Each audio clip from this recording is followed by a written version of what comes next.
It's not easier to be single. Someone came to me last week and said she wanted to leave her husband. She has 2 boys. And I laughed. I said, why do you want to leave your husband?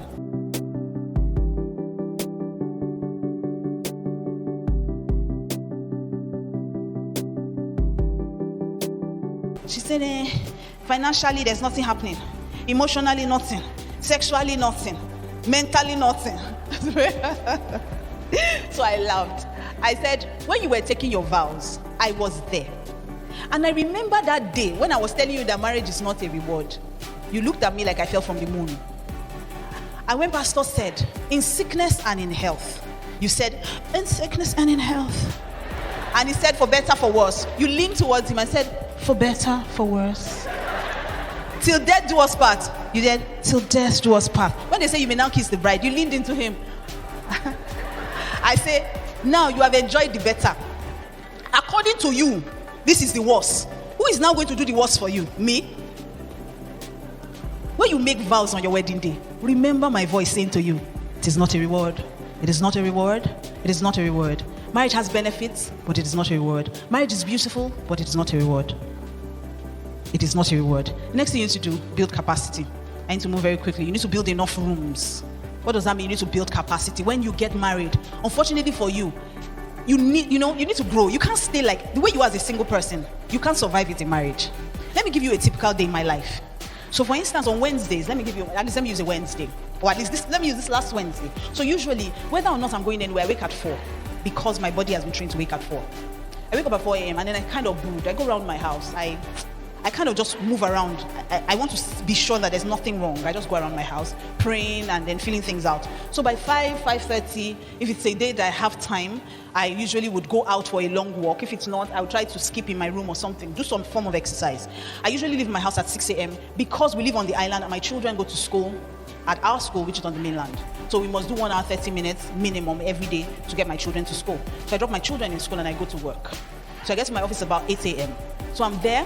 I run our 2 churches admin. Basically, I run operations.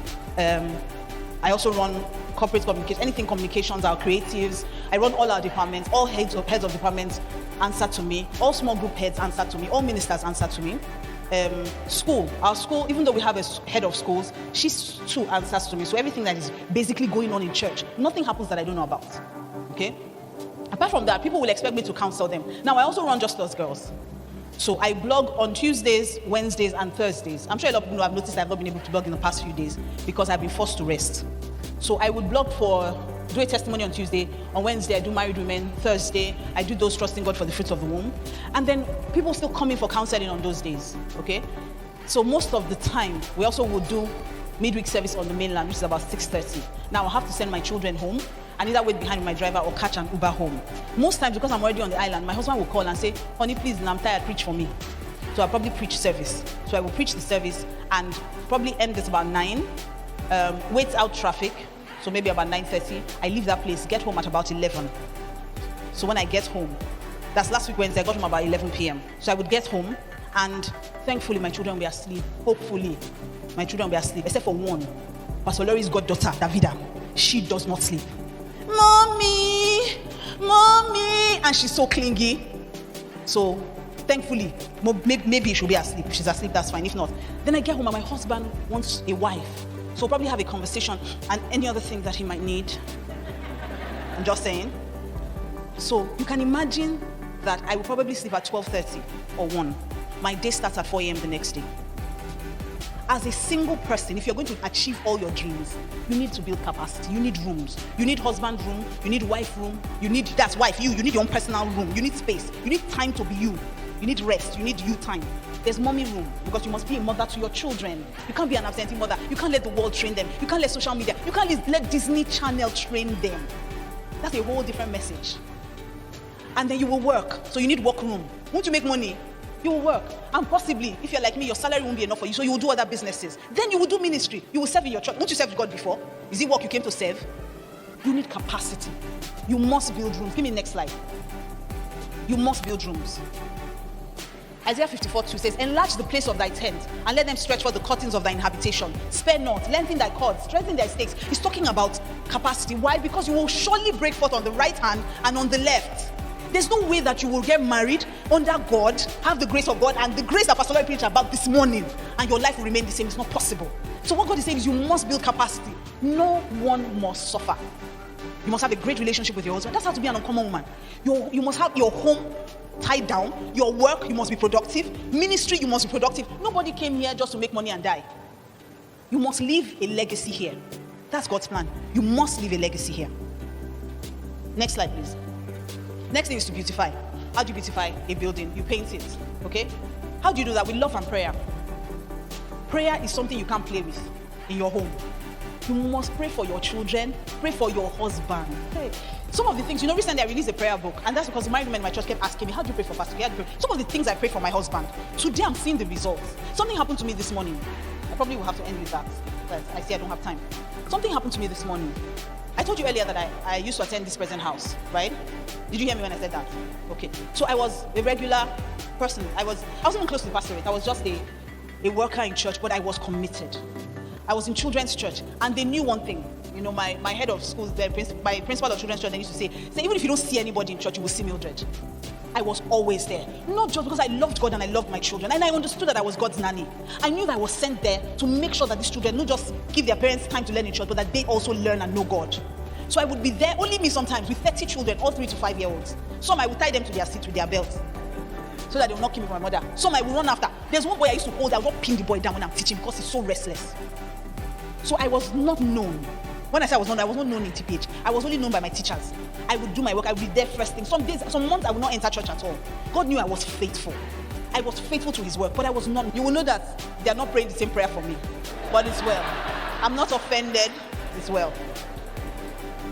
So I've been praying that prayer for years. And then when we went on TV, my husband wanted to go on TV. He had been wanting to go on TV for years. And that's why I love what Ife said. She said, it's not just favor with God and favor with man, but his influence. Your husband, there must be something different about him when you enter his life. A virtuous woman is a crown. A Kayo woman is a crown to her husband. Once you enter into his life, he becomes a king. His kingship must appear. So when I came on board, my husband was trying to write books, he was trying to go on TV. He was a pastor who had been doing many things for many years. He had been teaching relationship for years. Nobody knew him. And he had been doing it consistently. When I got on board, I asked him, I was working in TV before. Before I got full-time into ministry and all that. So I still had friends in media. So when I just asked them, what do you want to do? He said he wants to go on TV. I asked for slot, which station. Incidentally, one of my very good friends was in charge of that slot. We got the slot and everything. So my husband went on TV and people started knowing him. But I still wasn't satisfied. I still felt like, this is not just about TV. It's not popularity. It is that I want his work to speak for him. So I used to pray it over him. And then this morning, so I think it was 2 weeks ago, a letter came from TPH. No, we went for a concert, Cobham's concert, which was another surprise. I was in my house, JJ, my phone rings. Hello, this is Pastor Mildred. Yes. Oh, this is Cobham's. I said, who?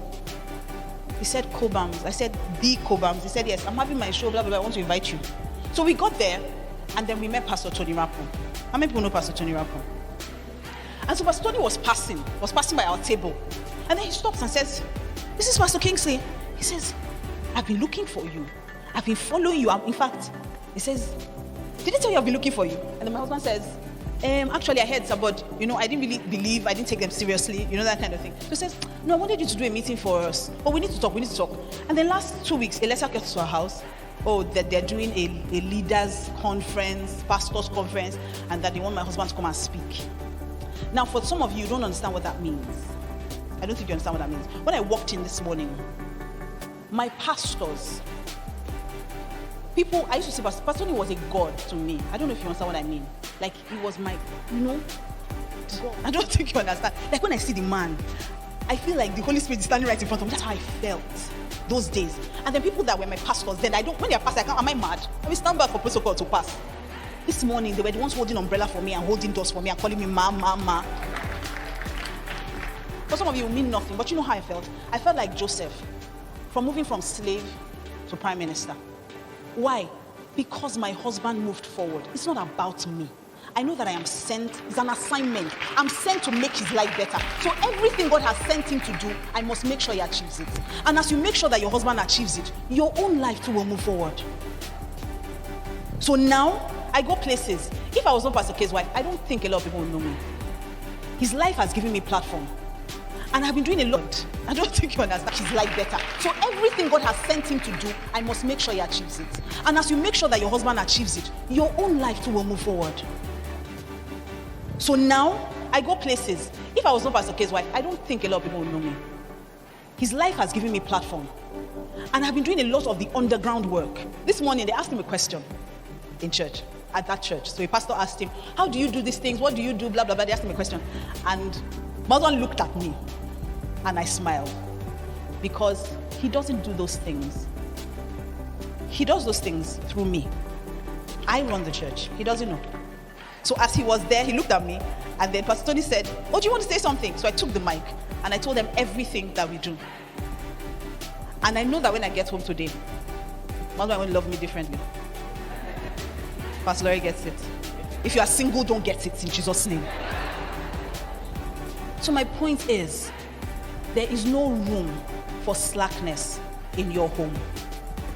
Once you get into marriage, realize that God is sending you there to do something. It's not a reward, it's an assignment. God bless you.